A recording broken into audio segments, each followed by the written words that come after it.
Hi friends, అందరికీ నమస్కారం.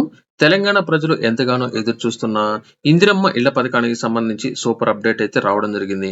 మంత్రి పొంగులేటి మాట్లాడుతూ, ఇందిరమ్మ ఇళ్ల పథకానికి సంబంధించి అధిక మొత్తంలో దరఖాస్తులు వచ్చాయని, ఈ యొక్క పథకానికి సంబంధించి మొదటి విడతలో భాగంగా 5 లక్షల మందికి ఇల్లు అనేది నిర్మించుకునే అవకాశాన్ని కల్పించబోతున్నట్లు, వీరికి సంబంధించి ఎప్పటి నుంచి ఈ యొక్క ఇళ్ల నిర్మాణ పనులు ప్రారంభించబోతున్నారు, అలాగే ఎంత మేర ఇల్లు అనేది నిర్మించుకోవాలి, అలాగే దీనికి సంబంధించి కొన్ని రూల్స్ అనేది అయితే పెట్టడం జరిగింది.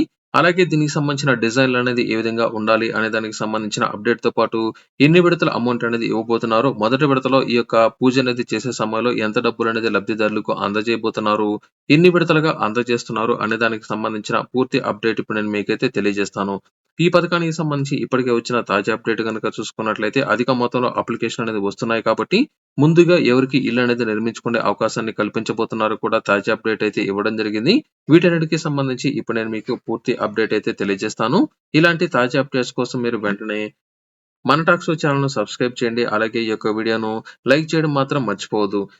గృహ నిర్మాణ శాఖ మంత్రి పొంగులేటి గారు ఇచ్చిన తాజా అప్డేట్ ఏమిటంటే, తెలంగాణ వ్యాప్తంగా ఎవరైతే ఇందిరమ్మ ఇళ్ల పథకం కోసం అప్లై అనేది చేసుకున్నారో అటువంటి వారందరూ మొదటి విడతలో భాగంగా తప్పనిసరిగా అప్లికేషన్ అనేది ఇచ్చి ఉండాల్సి ఉంటుంది. ఇక్కడ స్క్రీన్ మీద కనుక చూసుకున్నట్లయితే గతంలో ఏదైతే ప్రజాపాలనకు సంబంధించిన అప్లికేషన్‌లో మీరు ఇందిరమ్మ ఇల్లు పథకం కావాలని ఇక్కడ టిక్ మార్క్ అనేది పెట్టి ఉండి, అలాగే మీకు ఏదైతే రసీదు అనేది ఇస్తున్నారో ఈ యొక్క రసీదులో కూడా మీకు ఇందిరమ్మ ఇళ్ల పథకానికి అప్లై అనేది చేసుకున్నారని దీనికి సంబంధించిన టిక్ మార్క్ అనేది పెట్టుకుని ఉన్నట్లయితే అటువంటి వారందరికీ మొదటి విడతలో భాగంగా తెలంగాణ వ్యాప్తంగా 5 లక్షల మందికి మొదటి విడతలో భాగంగా ఇళ్ల నిర్మాణ పనులు ప్రారంభించుకునే అవకాశాన్ని అయితే కల్పించబోతున్నారు.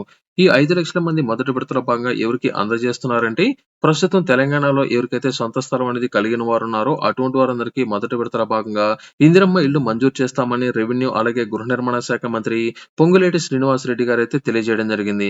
పేదలు ఎవరు ఇల్లు అనేది లేకుండా ఉండకూడదని, తెలంగాణలో ప్రతి ఒక్కరికి ఇల్లు అనేది ఉండాలనే ఉద్దేశంతో ముందుగా ఎవరికైతే ఇంటి స్థలం అనేది కలిగి ఉన్నారో అటువంటి వారందరికీ ఇల్లు అనేది అందజేయబోతున్నట్లు, అయితే తప్పనిసరిగా గ్రామీణ ప్రాంతాల్లో మాత్రమే మొదటి అవకాశాన్ని కల్పించేదానికి ఛాన్స్ ఉన్నట్లు గ్రామ సభల ద్వారా లబ్ధిదారుల ఎంపిక చేస్తున్నట్లు తాజా అప్డేట్ అయితే రావడం జరిగింది. వచ్చే నెల 4 లేదా 5 తేదీ లోపల తప్పనిసరిగా ఇందిరమ్మ ఇళ్ల పథకానికి సంబంధించిన లబ్ధిదారుల ఎంపిక అనేది పూర్తి చేసుకున్నట్లయితే అటువంటి వారందరికీ గ్రామ సభలు అనేది నిర్వహించి వారి యొక్క లిస్ట్ అనేది రెడీ అనేది చేసి డిసెంబర్ నెలలో తప్పనిసరిగా ఇందిరమ్మ ఇళ్ల పథకానికి సంబంధించి మొదటి విడత 5 లక్షల మందికి ఇల్లు అనేది శాంక్షన్ చేస్తున్నట్లు తాజా అప్డేట్ అయితే ఇవ్వడం జరిగింది.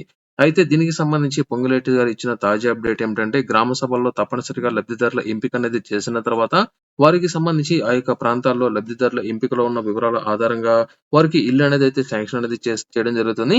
అయితే ఇల్లు అనేది తప్పనిసరిగా ఏ విధంగా ఉండాలి అనే దానికి సంబంధించి గనుక చూసుకున్నట్లయితే తప్పనిసరిగా 400 చదరపు గజాల్లో ఇల్లు అనేది కట్టుకోవాలని, ఈ యొక్క ఇంట్లో తప్పనిసరిగా ఒక కిచెన్ అలాగే ఒక బాత్రూమ్ అనేది తప్పనిసరిగా ఉండాల్సి ఉంటుంది. అయితే గతంలో ఇచ్చిన తాజా అప్డేట్ ఏమిటంటే తప్పనిసరిగా 400 చదరపు గజాల్లోనే ఇల్లు అనేది కట్టుకోవాలా, లేకపోతే కొంతమేర ఎక్కువ స్థలం ఉన్నట్లయితే ఇల్లు అనేది శాంక్షన్ చేయరా అంటే, మీకు 400 చదరపు అడుగుల కన్నా ఎక్కువ స్థలం ఉన్నా కూడా మీరు ఇల్లు అనేది అయితే కట్టుకోవచ్చు. అయితే తప్పనిసరిగా 400 చదరపు గజాల కన్నా తక్కువ మాత్రం ఇల్లు అనేది మీరైతే నిర్మించుకోకూడదు. ఎక్కువ నిర్మించుకున్నట్లయితే సరిపోతుంది. అలాగే మీరు 5 లక్షల రూపాయలు అనేది ఇస్తున్నారు కదా! ఈ యొక్క 5 లక్షల రూపాయలకి మేము ఇల్లు అనేది కట్టుకోవాలా, లేకపోతే అంతకన్నా ఎక్కువ డబ్బులు అనేది పెట్టుకొని ఇంకా బాగా మేము కట్టుకోవాలనుకుంటున్నాం అనుకున్నట్లయితే, ఇంకా మీకు దగ్గర డబ్బులు అనేది ఉండి ఎక్కువ స్థలం గనుక ఉన్నట్లయితే మీరు ఇంకా బాగా కూడా కట్టుకోవచ్చు. అయితే తప్పనిసరిగా మీకు 5 లక్షలు మాత్రమే ఈ యొక్క పథకం ద్వారా పేమెంట్ అనేది అయితే ఇవ్వబోతున్నారు. టోటల్‌గా ఈ యొక్క లబ్ధిదారులకి సంబంధించి ఈ యొక్క 5 లక్షల రూపాయలు అనేది మీకు పేమెంట్ అయితే 4 విడతల్లో అయితే లబ్ధిదారులకైతే అందజేయబోతున్నారు. ఇందులో మొదటి విడతలో భాగంగా మీరు ఎప్పుడైతే పునాదులు అనేది పూర్తి చేస్తారో ఆ రోజున మొదటి విడతగా రూ. 1,00,000 దర్వాజా అనేది పెట్టిన తర్వాత మరొక 1,25,000 రూపాయలనేది అయితే అందజేస్తారు. ఇంటికి స్లాబ్ అనేది వేసిన వెంటనే మీకు సంబంధించి ఆ యొక్క స్లాబ్‌కి సంబంధించిన ఫోటోలు అనేది తీసి లబ్ధిదారులకి 1,75,000 రూపాయలనేది అయితే అందజేయడం జరుగుతుంది. అలాగే గృహప్రవేశం రోజున అంటే చివరి ఇన్‌స్టాల్‌మెంట్‌గా గృహప్రవేశం అనేది అయిన తర్వాత రూ. 1,00,000 అనేది లబ్ధిదారులకైతే అందజేస్తారు. అయితే ఎవరికి ఈ యొక్క పేమెంట్ అనేది వేస్తారంటే తప్పనిసరిగా ఈ యొక్క ఇల్లు అనేది మహిళ పేరు మీద మాత్రమే ఇందిరమ్మ ఇల్లు అనేది అయితే శాంక్షన్ చేస్తున్నట్లు తాజా అప్డేట్ అయితే ఇచ్చారు కాబట్టి తప్పనిసరిగా ఈ యొక్క పేమెంట్ అనేది ఆ యొక్క మహిళకు సంబంధించి ఇంటి పేరు మీద మాత్రం అంటే ఆ యొక్క ఇంటి స్థలం అనేది తప్పనిసరిగా మహిళ పేరు మీద రిజిస్ట్రేషన్ అనేది చేస్తారు కాబట్టి ఆ యొక్క ఇంటికి సంబంధించి ఎవరి పేరు మీద అయితే కడుతున్నారో ఆ మహిళకి సంబంధించిన బ్యాంక్ ఖాతాలకు మాత్రమే ఎన్‌పీసీఐ ద్వారా అంటే బ్యాంక్ అకౌంట్‌కు ఆధార్ నంబర్ లింక్ అనేది అయి ఉంటుంది కాబట్టి ఆ యొక్క ఆధార్ కార్డ్‌కి సంబంధించిన మహిళ యొక్క బ్యాంక్ ఖాతాకు నేరుగా 4 విడతల్లో 5 లక్షల రూపాయల వరకైతే అందజేయడం జరుగుతుంది. తప్పనిసరిగా ఎవరికైతే ఇంటి స్థలం అనేది కలిగి ఉంటారో అటువంటి వారందరికీ మొదటి విడతలో భాగంగా 5,00,000 మందికి ఇల్లు అనేది అయితే నిర్మించడం జరుగుతుంది. ప్రతి ఒక్క నియోజకవర్గంలో 3,500 ఇల్లు అనేది మంజూరు చేస్తున్నట్లయితే తెలియజేయడం జరిగింది.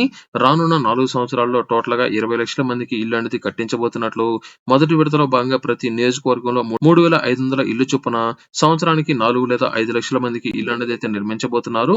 రానున్న 4 సంవత్సరాల్లో టోటల్‌గా 20,00,000 మందికి ఇల్లు అనేది కట్టి లబ్ధిదారులకు ఇల్లు అనేది పూర్తి చేస్తామని అయితే తెలియజేశారు. మొదటి విడతలో భాగంగా ఎవరికైతే ఇంటి స్థలం అనేది కలిగి ఉన్నారో అటువంటి వారందరికీ మొదటి విడతలో భాగంగా వచ్చే నెల మొదటి వారంలో ఇళ్ల నిర్మాణ పనులు చేసుకునేదానికి అవకాశాన్ని అయితే కల్పించబోతున్నారు. ఇందులో ఇంటి స్థలం లేని వారి యొక్క పొజిషన్ ఏంటంటే ఇంటి స్థలం అది ఎవరికైతే లేని నిరుపేదలు ఉన్నారో అటువంటి వారందరికీ 75-80 గజాల ఇంటి స్థలం అనేది ఉచితంగా అందజేసి ఆ యొక్క స్థలంలో ఇల్లు నిర్మాణ పనులు చేసుకోవడం కోసం మరొక 5,00,000 రూపాయల ఆర్థిక సహాయం చేస్తున్నట్లు ఆయన అయితే తెలియజేయడం జరిగింది. అంటే ఇప్పటి వరకు మీరు ఎవరికైతే ఇంటి స్థలం అనేది కలిగి ఉన్నారో వారికి మాత్రమే ఇల్లు అనేది ముందుగా శాంక్షన్ చేస్తున్నారు కాబట్టి ఒకవేళ ఎవరికైతే ఇంటి స్థలం అనేది లేదో అటువంటి వారందరికీ రెండో విడతలో భాగంగా వచ్చే ఏడాది అయితే ప్రారంభించబోతున్నారు. అయితే ఇంటి స్థలం లేని వారికి 75-80 గజాల స్థలం అనేది ఉచితంగా వారి పేరు మీద రిజిస్ట్రేషన్ చేసి ఎవరి పేరు మీద అయితే ఇల్లు అనేది రిజిస్ట్రేషన్ చేస్తారో అటువంటి వారందరికీ 4 విడతల్లో 5,00,000 రూపాయల ఆర్థిక సహాయం అయితే చేయడం జరుగుతుంది. ఒక్కొక్క లబ్ధిదారుడు తప్పనిసరిగా సొంత ఇంటి నిర్మాణం చేసుకోవాలనుకున్నట్లయితే నిర్మాణ అవసరాలను బట్టి ఎప్పటికప్పుడు వారికి సంబంధించిన డీటెయిల్స్ అనేది ఆన్లైన్ లో ఎంటర్ అనేది చేసిన వెంటనే వారికి సంబంధించిన పేమెంట్ అనేది లబ్ధిదారులకు అయితే అందజేస్తారు. అలాగే ఇంటి మోడల్ ఏ విధంగా ఉండాలి అనే దానికి సంబంధించి కూడా ఒక అప్డేట్ అయితే ఇవ్వడం జరిగింది. ప్రస్తుతం తెలంగాణ ప్రభుత్వం ఇంటి మోడల్ కి సంబంధించి అంటే ఇంటి నిర్మాణం ఇలాగే ఉండాలని ఎటువంటి రూల్స్ అనేది పెట్టలేదని మీ ఇష్టం వచ్చినట్లు ఇల్లు అనేది అయితే కట్టుకోవాల్సి ఉంటుంది. తప్పనిసరిగా 400 చదరపు గజాల్లో ఇల్లు నిర్మించుకునే అవకాశాన్ని అయితే కల్పించబోతున్నారు. దీనితో పాటుగా తప్పనిసరిగా ఆ యొక్క ఇంట్లో ఒక మరుగుదొడ్డి, అలాగే ఒక వంటగది, ఒక పడక గది తప్పనిసరిగా ఉండే విధంగా ఇల్లు నిర్మాణ పనులు చేపించుకోవాలని అయితే తెలియజేశారు. మీకు ఇంటి స్థలం అనేది ఎక్కువగా ఉన్నా లేదా మీ దగ్గర ఎక్కువ అమౌంట్ అంటే ఎక్కువగా డబ్బులు అనేది ఉన్నా కూడా మీ యొక్క అవసరాన్ని బట్టి ఇంటి విస్తీర్ణాన్ని పెంచుకోవడం గానీ లేదా ఇంటి బడ్జెట్ ని పెంచుకునే అవకాశాన్ని కూడా ప్రస్తుత ప్రభుత్వం అయితే కల్పించడం జరిగింది. అలాగే తెలంగాణ ప్రభుత్వం ప్రస్తుతం ఇల్లు అనేది స్థలం అనేది ఎవరి పేరు మీద ఉందో వారి పేరు మీద రిజిస్ట్రేషన్ అనేది చేసి ఈ యొక్క ఇంటి నిర్మాణ పనులు ఇంటి స్థలం ఉన్న వారికి ప్రస్తుతం చేస్తున్నారు కాబట్టి ఈ యొక్క ఇందిరమ్మ ఇళ్ల పథకానికి సంబంధించి ప్రధాన మంత్రి ఆవాస్ యోజన అంటే కేంద్ర ప్రభుత్వం ఏదైతే PMAY పథకం ఉందో ఈ యొక్క పథకానికి లింక్ అనేది చేసి లబ్ధిదారులకు సగం అమౌంట్ అనేది కేంద్ర ప్రభుత్వం నుంచి మిగిలిన అమౌంట్ అనేది తెలంగాణ ప్రభుత్వం అందజేసే విధంగా త్వరలోనే ఈ యొక్క నిర్మాణ పనులు ప్రారంభించే అవకాశం అయితే ఉంది. దీనికి సంబంధించి మనకు ఈ నెల చివరాఖరు లోపల తప్పనిసరిగా వారికి సంబంధించిన ఇంటి నిర్మాణ పనులు ప్రారంభించే విధంగా చర్యలు అయితే చేపట్టబోతున్నారు. లేదా మీ యొక్క ప్రాంతంలో ఒకే ప్రాంతంలో అధిక మొత్తంలో ఇల్లు అనేది నిర్మించుకోవాలి అనుకుంటున్నట్లయితే ఆ యొక్క ప్రాంతం మొత్తాన్ని ఒక కాలనీగా కనుక చూపించుకున్నట్లయితే ఆ యొక్క ఇందిరమ్మ ఇళ్లకు సంబంధించి ఆ యొక్క కాలనీలో అధిక మొత్తంలో ఇల్లు గనుక నిర్మించుకున్నట్లయితే ఆ యొక్క ప్రాంతానికి సంబంధించిన డ్రైనేజ్ వ్యవస్థ, అలాగే నీళ్లకు సంబంధించి కావచ్చు, అలాగే విద్యుత్తుకు సంబంధించి అన్ని రకాల ఏర్పాట్లు అనేది తెలంగాణ ప్రభుత్వం చూస్తుందని, అయితే అధిక మొత్తంలో మినిమం 10-15 ఇల్లు గనుక ఒకే ప్రాంతంలో గనుక ఉన్నట్లయితే వారందరికీ ఈ యొక్క అవకాశాన్ని అయితే కల్పించబోతున్నారు. మొదటి విడతలో భాగంగా ఇంటి స్థలం ఎవరికైతే కలిగి ఉన్నారో అటువంటి వారందరికీ మొదటి విడతలో భాగంగా ఇళ్ల నిర్మాణ పనులు ఈ నెల చివరాఖరు లోపల ప్రారంభించుకునే అవకాశాన్ని అయితే కల్పించబోతున్నారు. ఇప్పటికే ఈ యొక్క గ్రామ సభల ద్వారా లబ్ధిదారుల ఎంపిక అనేది దాదాపుగా పూర్తి అనేది కావచ్చినట్లు త్వరలోనే మొదటి విడతలో భాగంగా లబ్ధిదారుల ఎంపిక అనేది పూర్తి అనేది చేసి లిస్ట్ అనేది విడుదల చేస్తున్నట్లు తాజా అప్డేట్ అయితే ఇవ్వడం జరిగింది. ఇంకా ఎవరైనా సరే ఈ యొక్క ఇందిరమ్మ ఇళ్ల పథకం కోసం అప్లై అనేది చేసుకోకపోయినట్లయితే ప్రస్తుతం ప్రజాభవన్లో మనకు సంబంధించి యొక్క అప్లికేషన్ తీసుకునే అవకాశాన్ని అయితే కల్పిస్తున్నారు కాబట్టి ఈ యొక్క అప్లికేషన్ లో మీరు ఇంకా ఇందిరమ్మ ఇళ్ల పథకానికి అప్లై అనేది చేసుకోకపోయినట్లయితే వెంటనే అప్లై అనేది చేసుకున్నట్లయితే మీ యొక్క ప్రాంతంలో ఈ యొక్క పథకాన్ని ఎప్పుడైతే ప్రారంభిస్తారో ఆ వెంటనే మీకు సంబంధించి ఈ యొక్క ఇందిరమ్మ ఇళ్ల పథకాన్ని అయితే మీకైతే ప్రారంభించడం జరుగుతుంది. ఇది టోటల్ గా ఇందిరమ్మ ఇళ్ల పథకానికి సంబంధించి ఈ వీడియో మీకు నచ్చినట్లయితే లైక్ చేయండి, షేర్ చేయండి, అలాగే మన టాక్ షో ఛానల్ ను సబ్స్క్రైబ్ చేయడం మాత్రం మర్చిపోవద్దు.